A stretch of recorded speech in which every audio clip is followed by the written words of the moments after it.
जय श्री कृष्ण मित्रों, मैं प्रियंका स्वागत करती हूँ आपका जीवन और आध्यात्म में। आज की कहानी है दुर्वासा ऋषि और कल्प वृक्ष की कथा।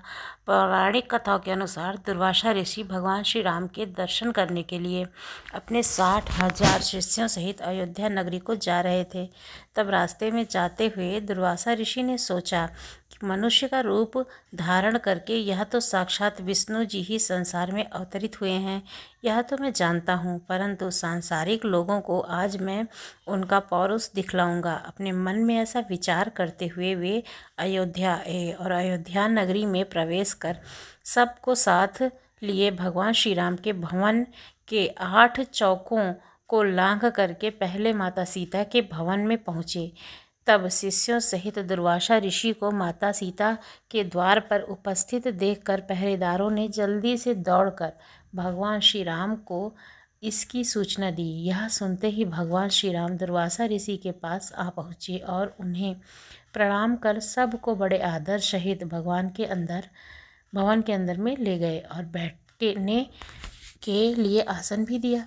आसन पर बैठते ही दुर्वासा ऋषि ने मीठे वचनों से भगवान श्री राम से कहा कि आज 1000 वर्ष का मेरा उपवास व्रत पूरा हुआ, इस कारण मेरे शिष्य सहित मुझे भोजन कराइए और इसके लिए आपको केवल 1 मुहूर्त का समय देता हूँ मैं। साथ ही यह भी ध्यान रहे कि मेरा यह भोजन जल, धेनु और अग्नि की सहायता से प्रस्तुत न किया जाए। केवल 1 मुहूर्त में ही मेरी इच्छा के अनुसार वह भोजन, जिसमें विविध प्रकार के पकवान प्रस्तुत हों, मुझे प्राप्त हो। इसके अतिरिक्त यदि तुम अपने गृहस्थ धर्म की रक्षा चाहो तो शिव पूजा के लिए मुझे मेरे पुष्प मंगवा दो, जो आज तक यहाँ किसी ने देखे ही ना हो। ऐसे पुष्प चाहिए। यदि यह तुमसे ना हो सके तो तुम मुझे स्पष्ट कह दो कि मैं असमर्थ हूँ, इसमें मैं यहाँ से चला जाऊँगा। दुर्वासा ऋषि की इस बात को सुन करके भगवान श्री राम ने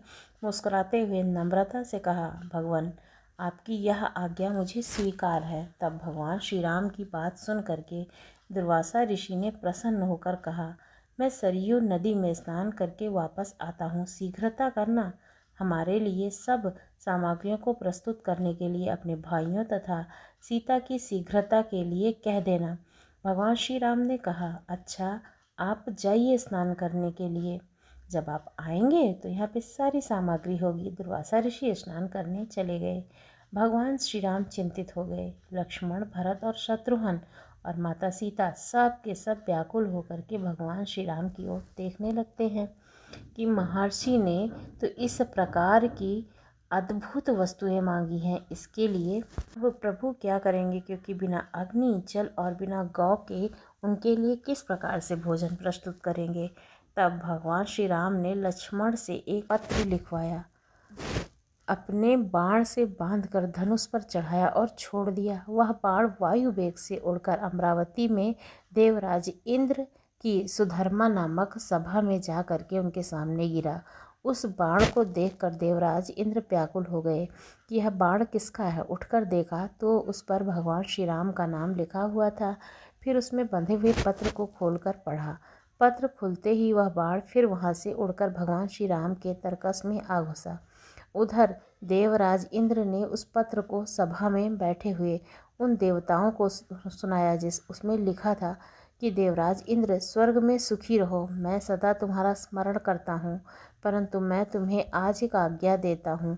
आज 1000 वर्ष के भूखे दुर्वासा ऋषि और उनके 60,000 शिष्यों के लिए अयोध्या नगरी में आए हैं। वे ऐसा भोजन चाहते हैं जो कि ना तो गऊ से बना हो, न जल से और न अग्नि के द्वारा सिद्ध किया हो। इसके साथ ही उन्होंने शिव पूजन के लिए ऐसा पुष्प मांगा है जिन्हें कि अब तक मनुष्यों ने ना देखा हो। ऐसे उनकी यह मांग स्वीकार कर ली है हमने।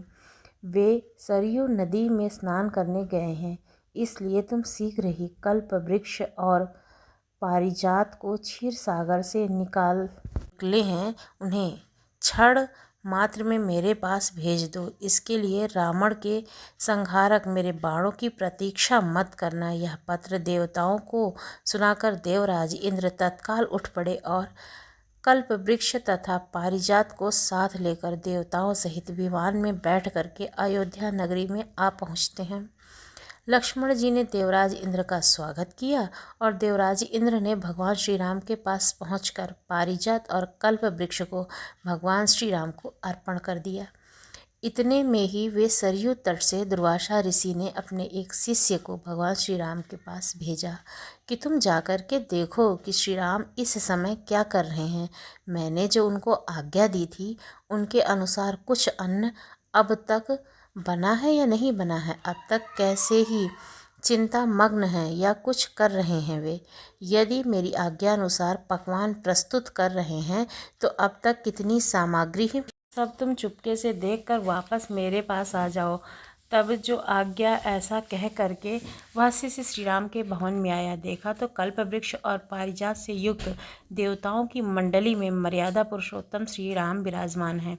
यह देखकर उस शिष्य ने शीघ्र ही दुर्वासा ऋषि के पास जा करके यह समाचार कह सुनाया। शिष्य की यह बात को सुनकर दुर्वासा ऋषि को आश्चर्य हुआ। जल्दी से स्नान कर शिष्यों को साथ लेकर दुर्वासा ऋषि भगवान श्री राम के भवन में आ पहुँचे। दुर्वासा ऋषि को आते देखकर देवताओं सहित भगवान श्री राम ने उठकर उन्हें तथा उनके सब शिष्यों को बड़े ही आदर के साथ प्रणाम किया और उत्तम आसन पर बिठा करके माता सीता तथा लक्ष्मण आदि के साथ उनकी पूजा की। फिर जिन पुष्पों को मनुष्य ने अब तक नहीं देखा था, शिव पूजन हेतु पारिजात, उन पुष्पों को भगवान श्री राम ने दुर्वासा ऋषि के सामने प्रस्तुत किया। उन पुष्पों को देखकर दुर्वासा ऋषि को एक बार तो आश्चर्य हुआ, लेकिन मौन भाव से उन्हें ग्रहण कर शिवजी तथा अन्य देवताओं की उन पुष्पों से पूजा की। फिर उसी क्षण भगवान श्री राम ने लक्ष्मण तथा माता सीता आदि को सब भोजन परोसने की आज्ञा दी।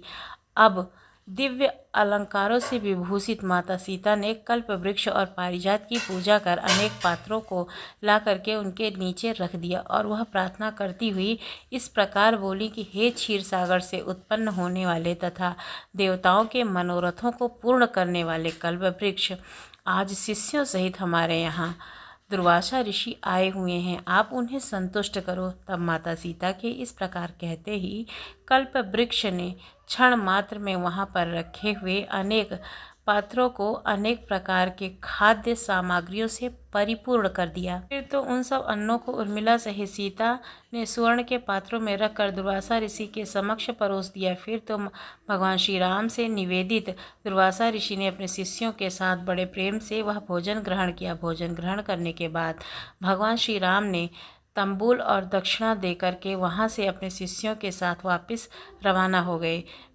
कहानी अच्छी लगी तो हमारे चैनल को सब्सक्राइब करना ना भूलिएगा। धन्यवाद।